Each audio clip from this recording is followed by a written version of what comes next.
What's up? Welcome back to another episode of the CEO Pulse podcast, where you get the real, the raw, and the mind of entrepreneurship. Another special episode of the Mindset Monday series with my co-host,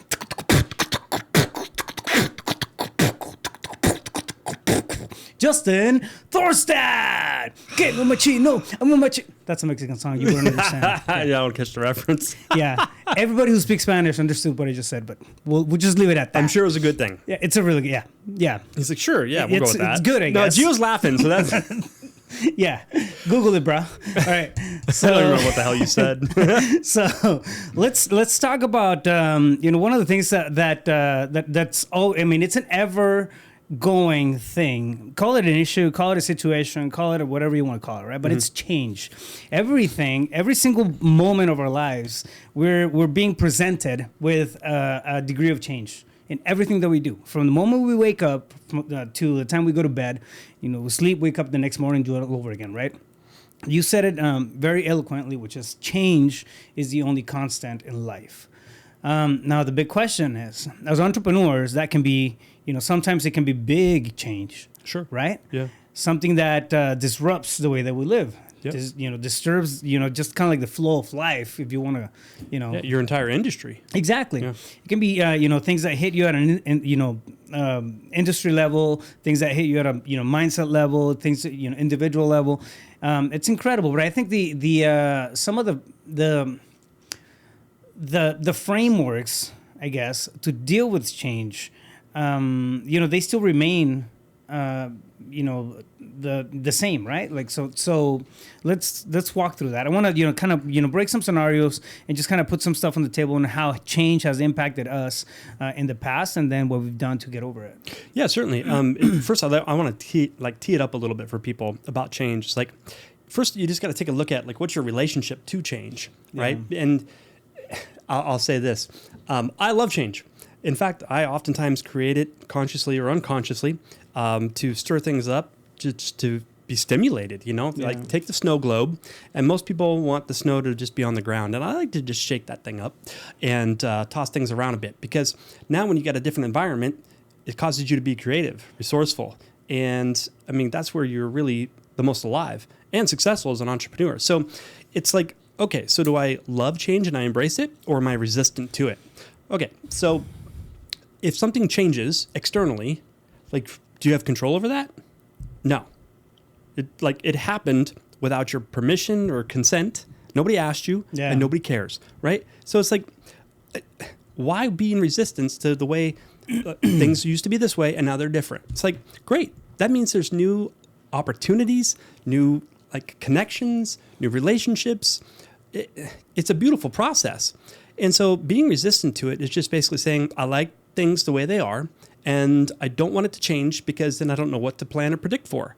So wait, you're saying then your success is only because of the conditions, or did you create the success? Like, what are we talking about here? Yeah. Right? And so, for example, I brought it up because in the real estate industry, those two large class action lawsuits about how they might do away with buyer's agent compensation. Yeah. And, I'm really excited about that. I hope it actually happens. Say that in English. So basically, at least in Arizona, for example, when an agent lists a property for sale, they negotiate their commission with the seller, let's say 6%, for example. And what the listing agent does is offer a portion of that 6% to an agent that brings the buyer. So there's a cooperation, a co-broke, cooperating broker. And so, typically, let's just say 3% on the listing side, 3% on the buyer side.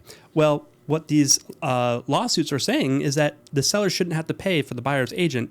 Like, I'm paying someone to fight against me, right? Right. And I understand that. But again, they didn't have a problem with that situation when they bought the house with their agent that they didn't pay. Yeah. But anyways, so we'll get into the weeds on that. But basically, that is going to disturb our market significantly, and I think in a beautiful way, because a lot of people won't know how to adapt to change because they don't embrace it. They don't know how to handle their internal state with it. And so they'll lose their mind and leave the industry, which is fantastic because we're saturated. So with agents, you know what I mean? Yeah. So I'm looking forward to it, because that means we get to change our strategy, our playbook, and how we're going to approach things, how we articulate our value. What is our value now? And so on and so forth. I think it's fantastic. The whole concept of adapting and overcoming, right? I mean, I think it just presents an opportunity every time change hits. And again, I was mentioning earlier, right? Sometimes change happens at a micro level. Where I don't know, something throws you off your game for that day, and then you have a new challenge, you have a new thing. Sometimes it happens at a macro level, where it's going to disrupt entire industries. What's pretty interesting to it, sometimes that I feel like sometimes we go blind to the opportunity that change can bring. Yeah. Look at old established industries, construction. For example, homes have been built the same way for how long? Yeah. A long time. You don't think that there's more feasible and more cost-effective ways, raw materials and stuff like that. We can put together to build homes. However, sustainable, efficient, all that. Yeah, the bulk of the construction world remains the same. If you look at law, for example, a lot of the law practices are still in the same realm. Real estate is another one of those, right? Oh yeah. So a lot of times, I think we can be almost blind to change because it's just the way things have always been done, right? So it's not always cultural norm. Yeah, exactly. It's not always an imposed thing. Sometimes it's an opportunity waiting to happen, and we're just blind to it because we're not, I mean, it's how it's supposed to be. Why? Because it's been done like that for the last 100 years. With it. Yeah. And it's not necessarily that there's no better ways of doing stuff or improving upon what's already existent. It's just that we can be blind to it, which is short-sighted. Yeah, like it's just a lower level of awareness. So the question, I think the question remains, right? Like, as an entrepreneur, what is your relationship with change? Yeah. What is how do you sit with the idea of doing different things and being this dynamic individual as opposed to somebody who's just ingrained on the stagnation of the stuff they do on a daily? Yeah. Right? Well, kind of a trick question for me, if that was rhetorical or directed towards me. But because, again, man, I like change. And if no change is happening in my reality, like it's not forced, then I'll go create it. Because think about it. If nothing changes, nothing changes. Do you know what I'm saying? Like people get stale, stagnant, and decay if nothing changes. Yeah. Like so for something to come in and disrupt your conditions, circumstances, environment, whatever it is, like the landscape has changed. Like if that doesn't happen, then nothing's going to change. Like it's going to stay the same. And if that's the case, that sounds pretty damn boring to me. Yeah. So I like change because it forces you, again, to be creative, resourceful, make connections, educate yourself. Like all of that is stimulating for your mind and body. Yeah. Like it's exciting. And again, new opportunities arise for those that see change coming. And then they're able to ride that wave of the change, while others that are resistant to the change, and it shouldn't be, this is happening to me, like the very victim mentality. Like when that wave comes. Which we see it all the time. Daily. All the time. Daily, yeah. That wave is going to crash those people. You know what I mean? It's like, so you can either, like a surfer, you can ride the wave or be crushed by it. Like it's just a choice. I think change has a lot of personas, right? Like it can be an opportunity waiting to happen. It can be something that it might be a challenge, a situation that you need to overcome. That's another thing, right? But there's multiple facets to it. I mean, we have, of course, like right now we're talking about being blind to it. That's one. What about the time factor? What about over changing things when they're not ready to be changed yet? Says who? I see. Yeah. Well, I see that happening too as well. Like for example. Things are this is, and I'm putting myself in those shoes and thinking about it. Mm-hmm. All right. Sometimes I'll get down on something and I'll do it. I'll dial it in. I don't know. Systems and processes. It's not kind of my thing. It's my thing. Yeah. So I'll get something dialed in, right? And it's working good and it's humming, and I'm almost like looking for an excuse to come in and change the damn thing when it's working perfectly fine. Like not nothing's almost broken. Like you are. Yeah. Yeah. So okay, how can I come in and improve it, or how can I do whatever, right? Yeah. So I think at the end of the day is like sometimes it's if I feel like there's not a lot of not a lot of problems arising, I'll almost take it as a self-sabotage thing to come in and then see how I can can work on something that's already working. Can I? That's one thing. Yeah. Hold on. Give me 2 seconds. Let me finish this train of thought. So that's one, right? So sometimes, I mean, I've in the past, and when I sit with these kind of questions, I think about situations where I instigated change when, all I had to do was really just put attention to somewhere else. Like maybe that one particular thing didn't need change. I just needed to grow into a different area, right?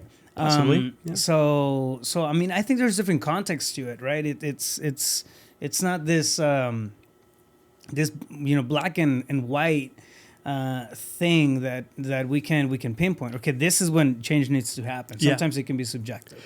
100%, right? So, I mean, just to play devil's advocate on what you just said, is like, if you think about it, if something is working, does that mean that it's working at the highest and best? Maybe to our level of awareness of it.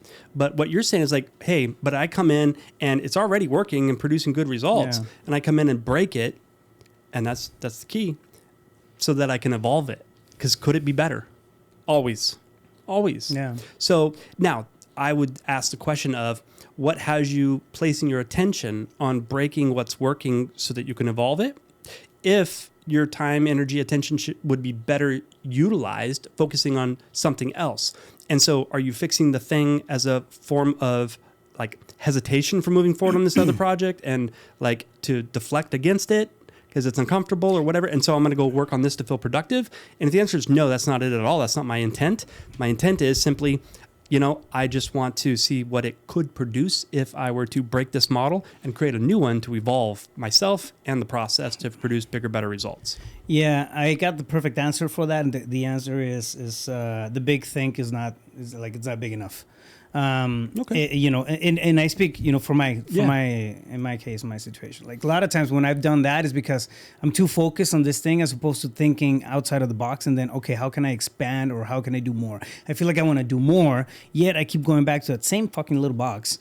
And then trying to, rework the Legos in that box when what I could be doing is, expanding, thinking bigger, really, reaching out to uncomfortable areas, right? Uncharted territory. Yeah, uncharted territory and growing from that. Yeah. So it's almost like, instigating a degree of change that's within my comfortable space, as opposed to changing my perspective into this big area where I can do more stuff and have a bigger impact.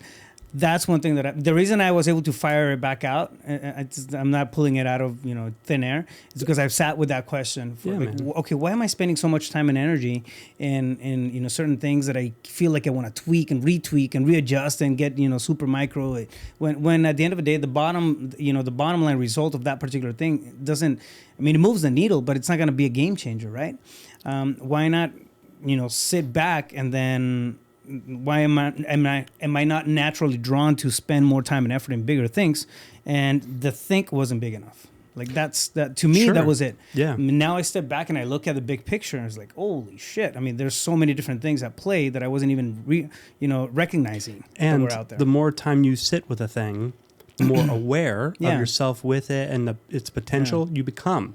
And so now you can think bigger. Do you know what I'm saying? Like, I think so many people are, and I'm not saying you, and by the way, I really respect the hell out of you for being authentic with all of that. You know what I mean? Because most people only want to portray like how great they are. And it's like, no, we give people. Don't get me wrong. I'm awesome. But you see what I have to put up with? I tell myself that every morning.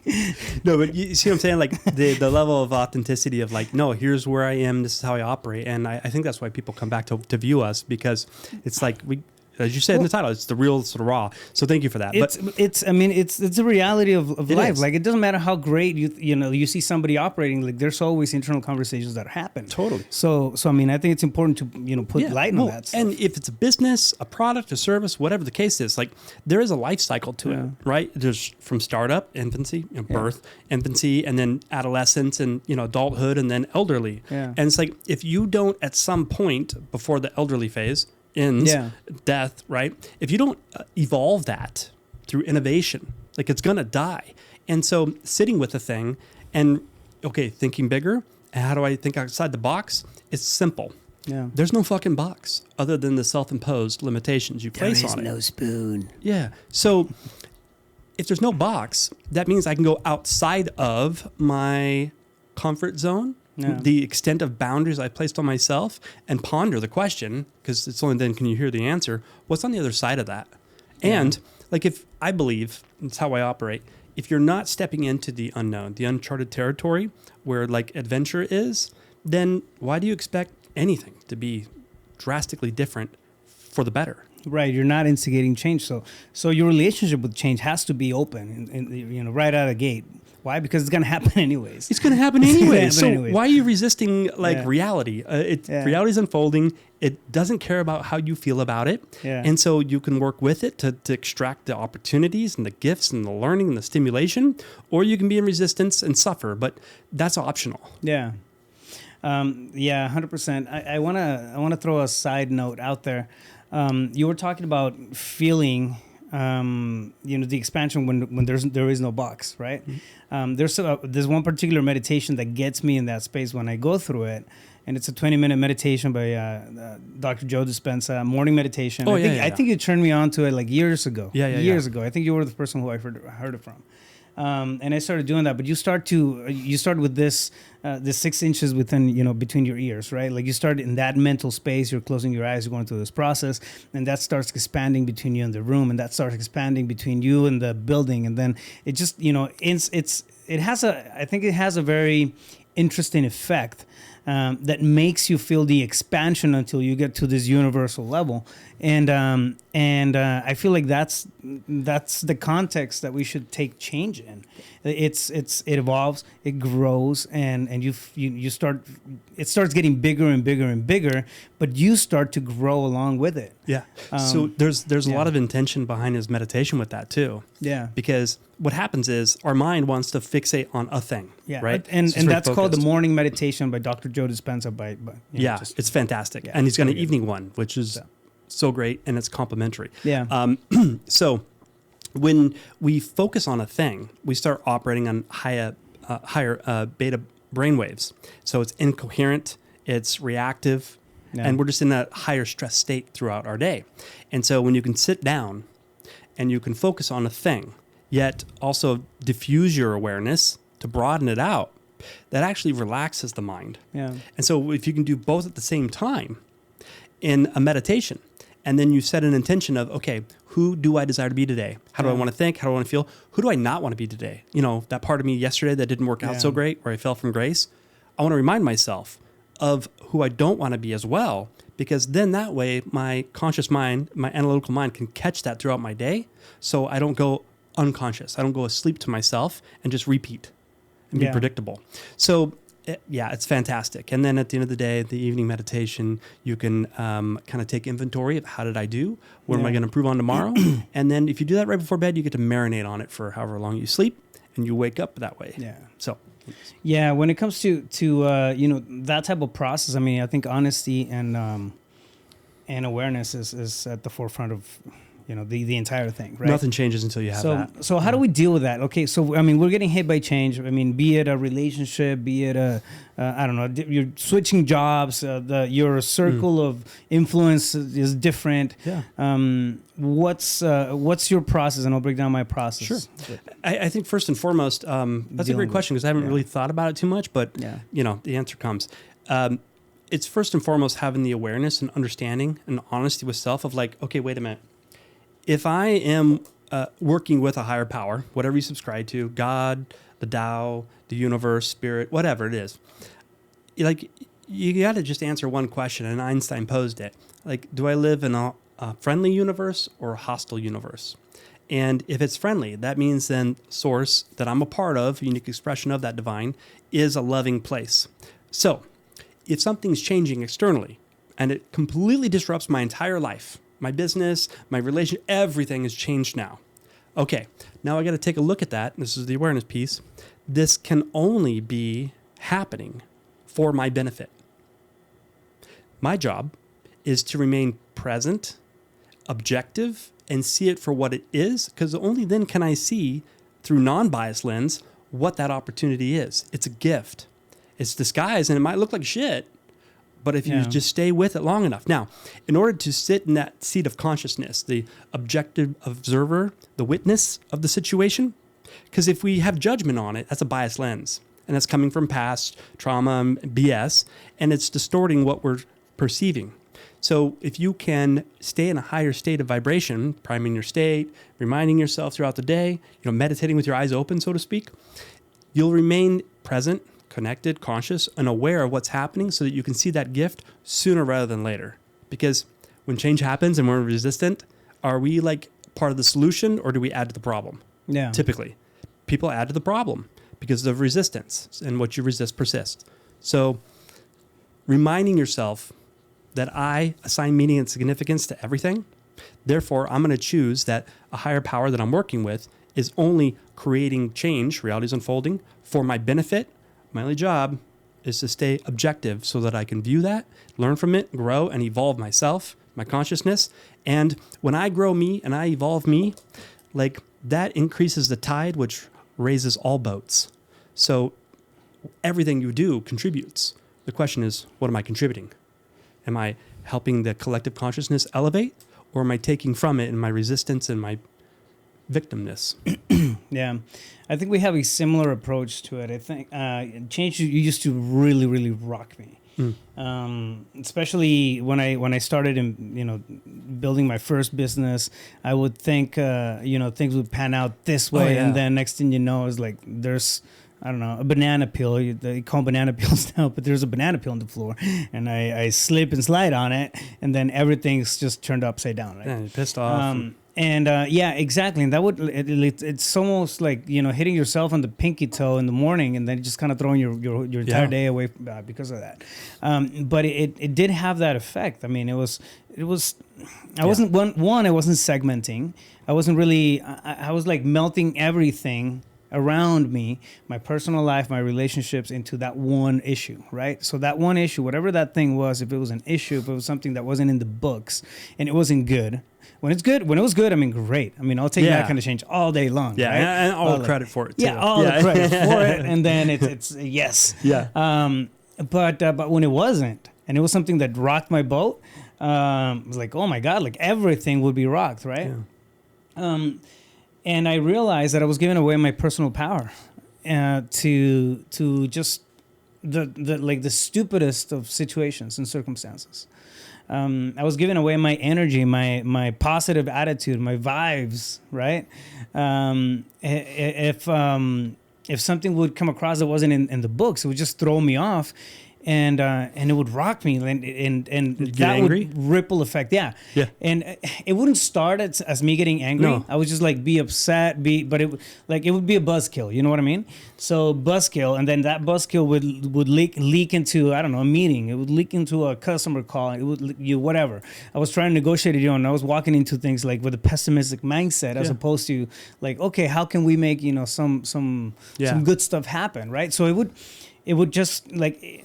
The entire demeanor of my behavior through the day would like absolutely just shift with that change, and it wasn't even issues. It was just change. That's the crazy thing. It wasn't all like always problems. I was so doesn't matter what it was. Yeah, I was so attached to lining things up, or okay, and I would get blindsided by something, which happens all the time, anyways. And then I would let that take over, right? So to me, it was giving away my personal power, and then not taking responsibility for not just the actions, but my emotions behind them. Well, yeah, the emotional regulation, right? And so I think more information at times can be supportive to have awareness. And so what I mean by that is this, because you're not the only one. I used to identify and operate that way for forever until I understood one thing. First of all, change is the only constant. But most importantly, like if I'm angry and everybody else, when you're angry, like it's coming from one of two things or both. One, sadness. I'm sad about this. It shouldn't be this way. I'm losing, whatever it is. Or fear.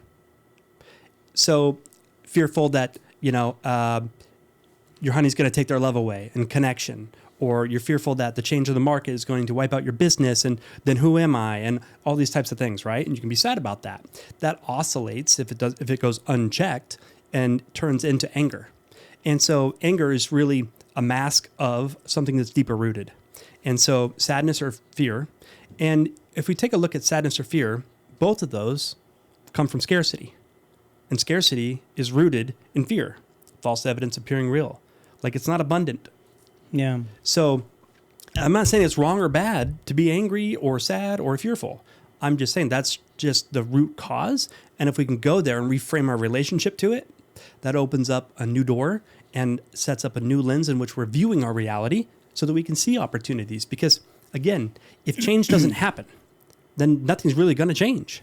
And so how do you evolve? How do you grow? How are you stimulated? Do you know what I mean? Like, how are you forward moving if nothing changes? Yeah. So, well, the thing is that everything's changing all the time. Like, it doesn't matter what whether we intend for it or not. I mean, it's just everything is moving. Everything is changing. There's so many things that have, ripple effects and that make it over to us that we can't, you're not going to be able to help it. If you're in a really, really good space, I guarantee you that space is going to change. It might get better. It might get it's going to evolve. Everything evolves, right? So wrapping our head around that is very important. Getting comfortable with it. Yeah. Now, I mean, I really kind of, sat well with the idea of stepping up or stepping out.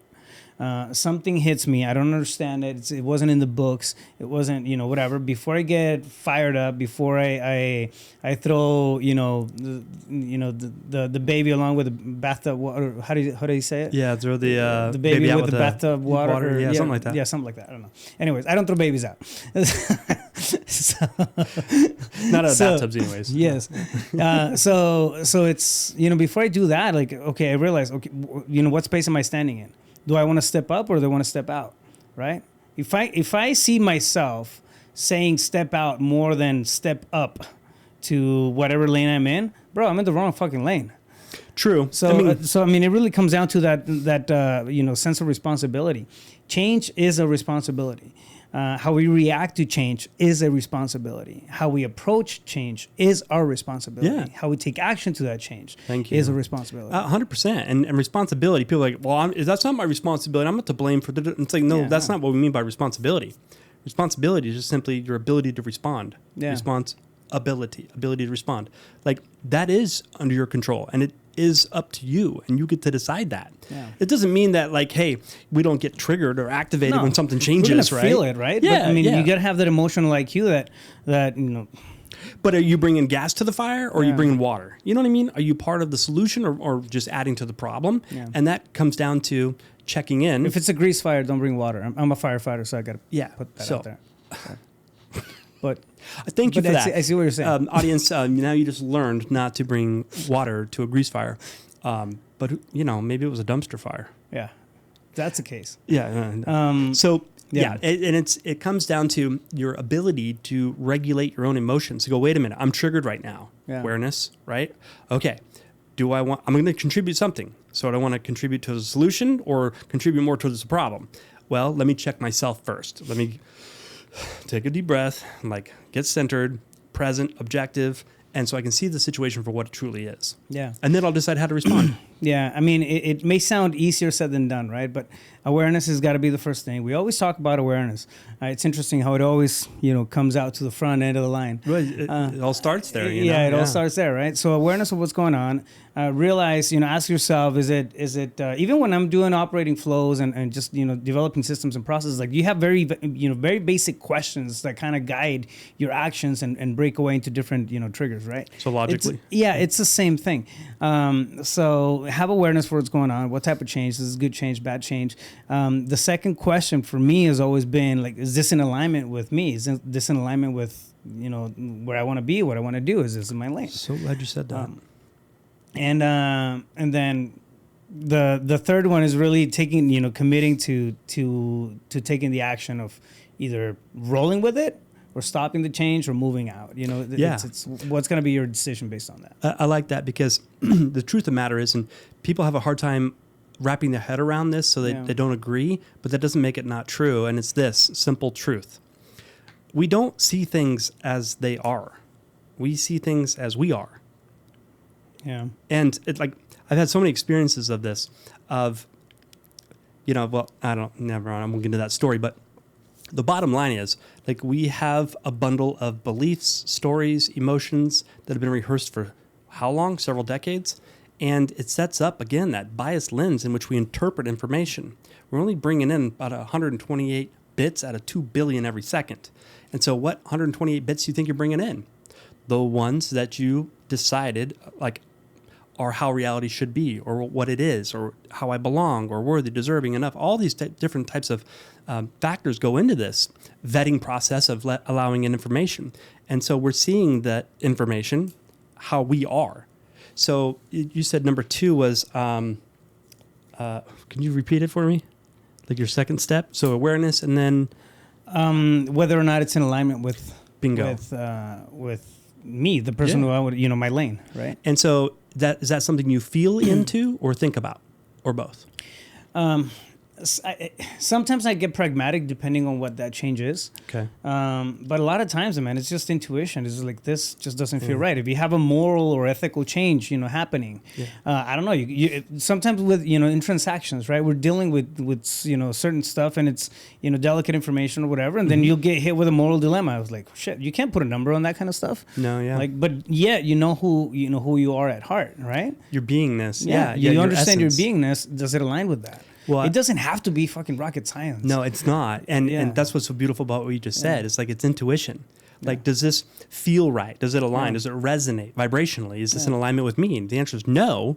Okay, I'm good letting it go. Yeah. But I think a lot of people, the reason they're resistant to change is because they're seeing the problem as they are, not for what it is, and therefore the opportunities. And that means they're in their thinking mind and not feeling into it to see if there's alignment. Well, I mean, by default, change causes indecision. Yeah, but indecision is a decision. I'm deciding to not decide. Well, I mean, take it. How many decades did it take you to understand that part? 3. Yeah, exactly my Plus. point, right?